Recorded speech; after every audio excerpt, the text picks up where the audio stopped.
Nitilaw ko og lalaki, nitilaw pud ko og tomboy. Maayong adlaw kanimo DJ Sam og sa imuha mga viewers og followers. Doon na lang pud unta ako'y i-share sa imuha nga akong istorya. Tawagan na lang ko sa pangalang Ann. Taga-Bukid ko DJ Sam. 24 anyos og doon ako'y ka-live-in partner nga tomboy. Upat na mi katuig nga gauban. Sigun sa sinugdanan na sa bag-o pa mi nga magkaila, samtang gatrabaho ko sa tindahan DJ Sam. Stay in ko ato nga time. Once a month ra ko makagawas, apan gusto na gyud nako nga makauban na nga akong uyab nga tomboy.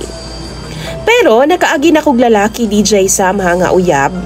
Apan hilasan ko tungod kay di ko ganahan og lalaki. Ug sa diyang nagkailami sa ko ang live-in partner karon. Sa una, lami pa gyud kaayo sa ako kanang kuanon bitaw ko niya DJ Sam. Kay baw na mo, pero samtang nagkadugay, tinuod gyud ay ang ilang giingon nga sa primero ra lami. Natingala na jud ang akong live-in partner DJ Sam nganong di nako ganahan na the way nga iromansa ko niya. Kay lagi, di na daw ko pareha sa una nga hidlaw kaayo sa palamiay. Ug niabot gyud ang adlaw nga na ako'y ka-chat nga sundalo. Tawagon na lang nato sa pangalang Jay. Si Jay DJ Sam, nakasabay nako na siya sa bus. Samtang pauli ko sa puy-ana na sa ako ang live-in partner. Kay lagi, gikan man kog duty sa merkado ni adto nga time.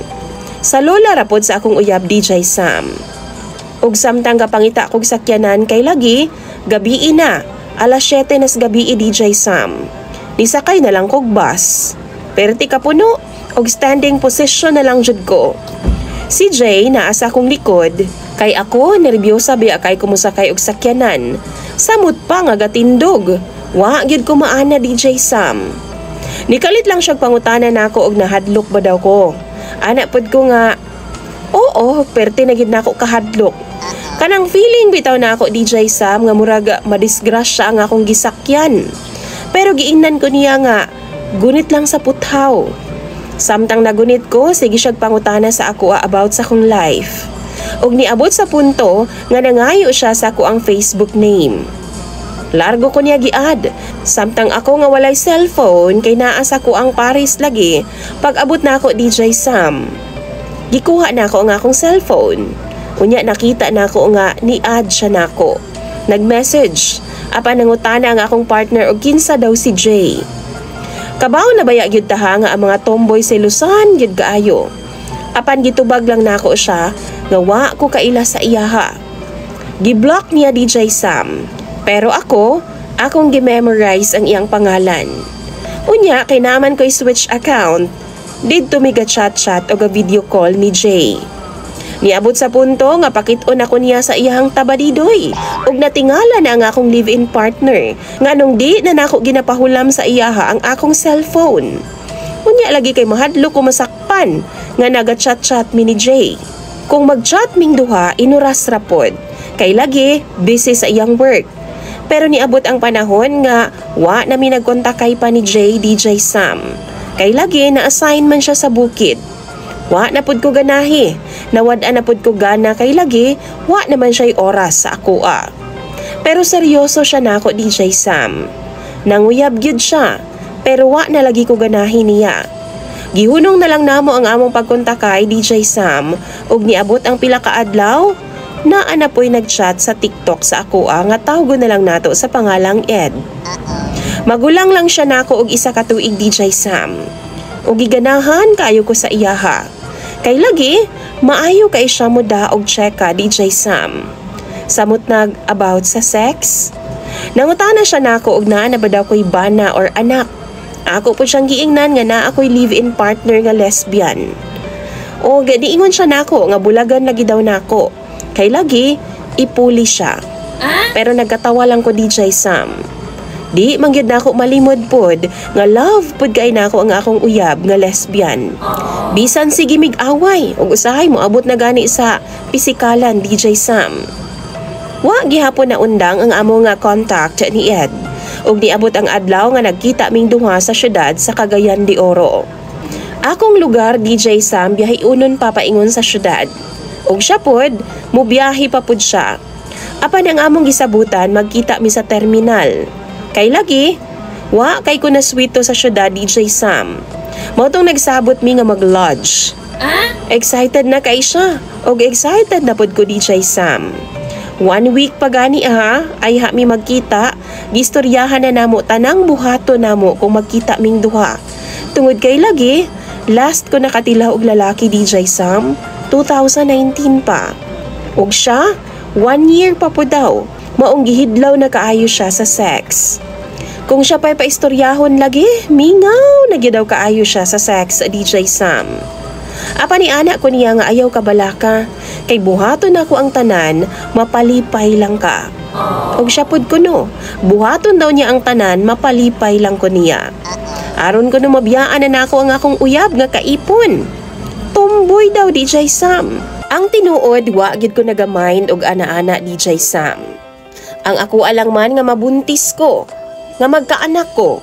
Bahalag ko'y bana, DJ Sam, basta naalang ko'y anak. Pero dihang nagkita namin sa personal, di man gyud nako makaya ang yang itsura. Para sa ko di man pod ko gwapa. Pero magustuhan gyud pod intawon ko sa mga kasagarang lalaki. Kay maayo man pod ko manamit, DJ Sam. Og sa dihang nagkita naming duha, perti na gyud na akong kuruga, DJ Sam. Kay ka-imagine akong unsay mahitabo sa amuan ni atong adlawa. Giurasan ra nako siya, DJ Sam. Pila ka oras, 3 lang jud ka oras nga naami sa lodge. Kabaw ba ka? Nadayon jud ang among plano. Pagsulod pa lang namo sa lodging house, DJ Sam, gilubkan ako niya pag-ayo og largo. Pero ni anak ko nga maligo sa siya daan, ug maligo pod ko daan, DJ Sam. Samtang naa siya sa CR, nagsige jud kog katawa, naglantaw sa salamin sa lodge. Perti kakulba ang akong gibati. Og sa dihang ninggawas na siya, DJ Sam, di kaayo siya katamtaman og lawas. Kay niwang man siya, DJ Sam. 5.6 lang daw ang iyang height. Og ako, 5 po ang akong height, DJ Sam. Gilantaw na ako siya og nisud na pod ko sa CR. Aron maligo lagi ko. Bisag sa CR lagi ko, DJ Sam, gaampo gidintawon ko og nangayo kog pasaylo sa Ginoo sa ako ang mabuhat. Dugay jud kong ninggawa sa CR, DJ Sam, kay lagi gikulbaan ko. Natingala siya nga nung nadugay ko gawas sa DJ Sam. Og sa akong pagawas, gibumbahan na dayon ko niyag taman. Grabe niya ka-harsh, DJ Sam. Sobra kaay mo da sa kama. Samtang ako, pa ko intaw experience nga ingon ato, kay lagi tumboy baya ang akong partner. Og gaybaw ba ka, DJ Sam? Mupahulay ra gid intawon siya og mahuman na. 3 hours lang mi, DJ Sam, pero naka 8 rounds mi. Dayon pagkahuman na mauli na dayon mi. Sige gyapon siya chat nako, kay lagi gimingaw na daw siya nako, DJ Sam. Ana pa siya sa ako nga mag second meet up daw mi. Karon daw December 23, 2025. Apan karon niabot na sa punto nga nawala ang among communication, DJ Sam. Tungod kay nag-away man mi, kay lagi sa hinungdan nga gipanghambog man ko niya sa iyang best friend nga nakuha lagi kuno ko niya. Perti pa jud kuno kalami, DJ Sam. Grabe jud ang akong kakulba, kay wa gid ko mag-expect nga buhaton to niya. Mao tong nagdesisyon na lang ko, DJ Sam, nga ako na lang siyang i-block sa ako ang social media accounts. Medyo naulaw pud ko sa iyang gibuhat. Nakaingon ko sa akong kaugalingon nga mura man siyag naay gamay. Ipanabi man ang among mga personal nga binuhatan. Kana lang, DJ Sam, ug naguul ko basig mo contact pa siyag balik ba. Mahadlok pud intawon ko nga moabot pud sa ako ang tomboy nga live-in partner. Kung naamoy i-advise nako, i-advise lang na sa comment section. Dagan kayong salamat, DJ Sam, unta mabasa pud nimo nga akong gipada sa imuha. Imong sender og follower, Ann.